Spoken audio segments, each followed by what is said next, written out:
Hello everyone, it's Shane Kanto, your Wasteland reviewer, and I'm here to review Bring Him to Me. And this is a new crime thriller from director Luke Spark and writer Tom Evans, starring Barry Pepper as the driver who picks up Jamie Costa's the passenger and must take him to their boss, Rachel Griffith's Veronica, and things aren't going to look so great for the passenger, and we have the driver stuck in this moral dilemma. And this is a 96-minute crime thriller, kind of straight to VOD kind of film. It has Rachel Griffiths, it has Sam Neill in a smaller role as well. It's one of those kinds of films where you expect exactly how this is supposed to go. I feel like this is a nice little twist on crime thriller.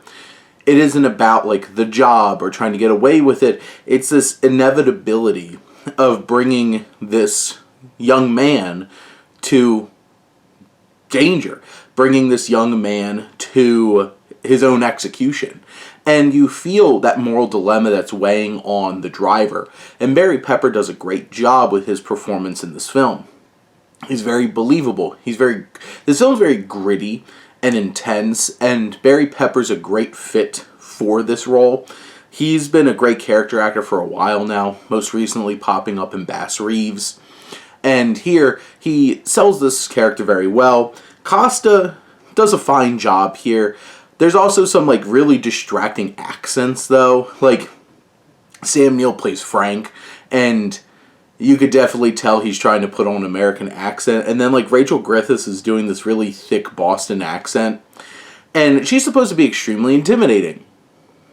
But, like, this shaky performance, like, I didn't buy. And this accent, I'm like, I don't feel that. Like, I don't feel the danger. Some of the dialogue, too, is a little clunky and cliched.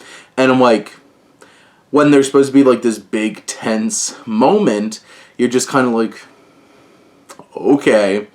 But I do appreciate that this film dives deep into these moral quandaries of, like, should the driver drop this young man off? He picks him up with his son. He drops his son off before they go on this journey, and you have this weight of like knowing like he's not getting out of this. And this film builds up some nice tension along the way, selling that story. There's thrills, there's action along the way. There's some really intense moments. This is not an easy journey here. And I think in the end, it does enough to stand out, to not be something just completely forgettable, but it also doesn't really have the same kind of oomph of like a real strong thriller that something like, I don't know, you would see from Fincher or something like that. It has enough elements to make it a fine watch, and if you're into crime thrillers like this, I think this has enough for you, and I think it'll make you think a little bit enough. It's just inconsistent performances. Luckily, Pepper's right there to anchor this whole film down.